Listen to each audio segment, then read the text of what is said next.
Este é o Zap Futebol Clube, eu sou Altino Ventura Neto e chegamos agora à terceira fase da pré-Libertadores, né? A última fase antes da definição dos quatro últimas equipes que vão entrar na fase de grupos, né? Já tivemos a primeira fase, tivemos a segunda que se encerrou essa semana e vamos partir para a terceira. Nós vamos fazer a análise aqui dos confrontos, né? Apontando os favoritos e as condições de cada um. Enfim.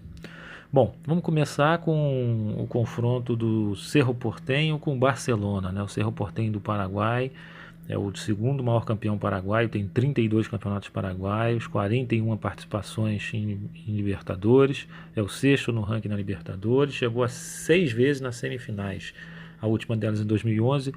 Dos grandes times, dos principais times no ranqueamento da Libertadores, o Cerro Porteño é o único que nunca foi campeão. Na verdade, ele sequer chegou à final, né? Isso é um trauma para o Cerro Porteño, né? O seu rival Olímpia já ganhou várias vezes a Libertadores, já foi campeão do mundo, enfim. Fica sempre a cada edição aquele sonho do Cerro Porteño quebrar o encanto. Não sei se vai ser dessa vez, né? Tem um confronto duro pela frente, o Barcelona de Guayaquil, do Equador, é uma equipe grande do Equador, é o maior campeão equatoriano, com 15 campeonatos, 15 conquistas, tem 26 participações na Libertadores, é o 18º do ranking. Fui 2 vezes vice já, né? Em 90 perdeu para o Atlético Nacional e em 98 perdeu para o Vasco, né?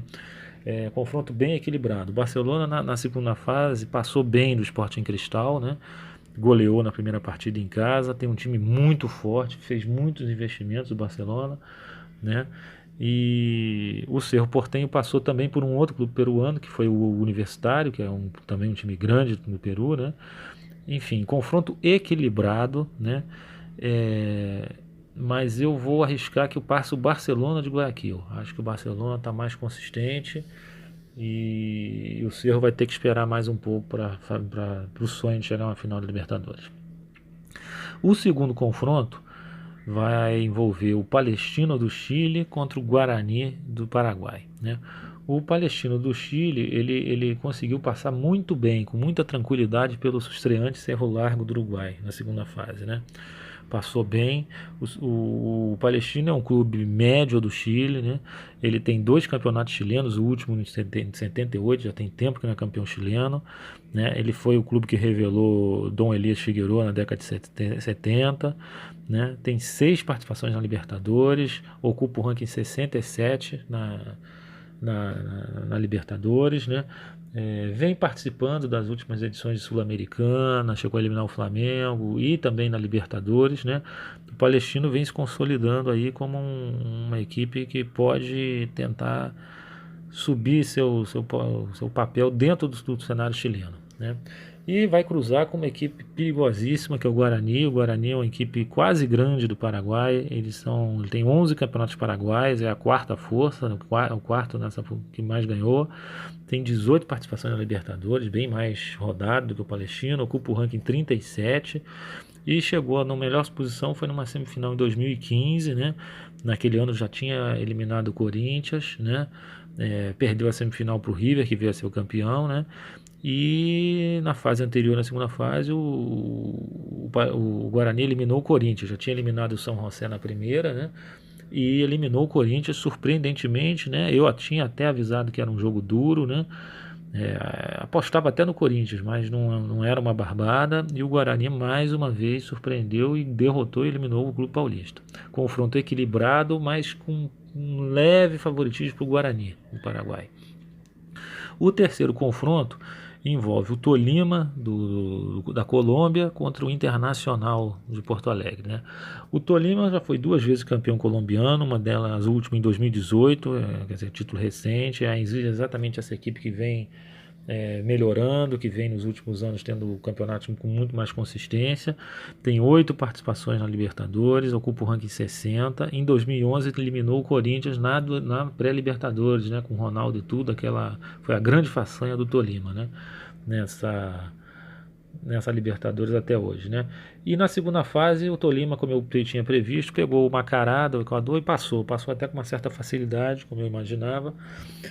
Agora o confronto é mais duro. Agora o confronto é com o Inter, né? O Inter veio da segunda fase derrotando a Universidade do Chile, né? Um confronto que era equilibrado e se desenhou realmente equilibrado, né? Mas o Inter conseguiu fazer o resultado no jogo de volta, colheu um 0-0 no Chile, né? E o Inter tem 3 campeonatos brasileiros, né? O último em 1979, tem muito tempo que o Inter não ganha o Campeonato Brasileiro. São 2 títulos de Libertadores, né? O último deles em 2010. São 13 participações, é o 28º do ranking, né?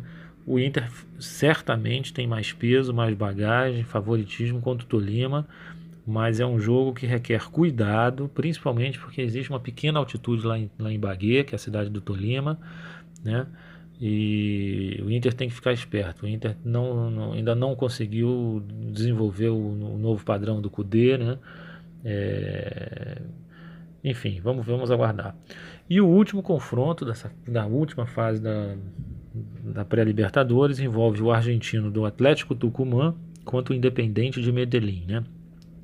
O Atlético de Tucumã veio da segunda fase tendo passado pelos The Strongest nos pênaltis. Era um confronto difícil, eu tinha até apontado o The Strongest passar, né?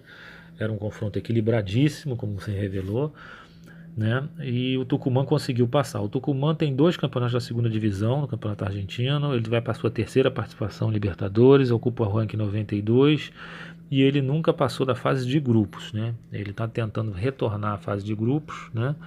Para depois ver se chega finalmente a umas oitavas de final, que é inédito, né? O adversário do Tucumã é o Independente Medellín, né? O Independente Medellín é uma equipe grande da Colômbia, uma das equipes de Medellín, é o rival do Atlético Nacional, né?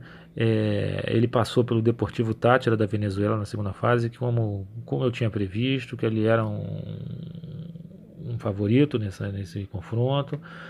O Atlético Independente Medellín ele tem 6 campeonatos colombianos, o último deles em 2016, relativamente recente. São 9 participações em Libertadores, ranking 55. E a posição mais avançada que ele chegou foi em 2003, que ele chegou às semifinais da Libertadores.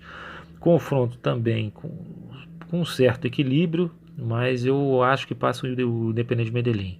Acho que passa, os colombianos passam, né? E aí a gente vai aguardar então os desfechos desses confrontos, porque com esses 4 equipes sendo definidas, a gente vai ter todos os clubes da fase de grupos definidos, e aí eu farei a análise minuciosa de cada grupo da Libertadores antes de começar a fase de grupos, que só começa lá em março.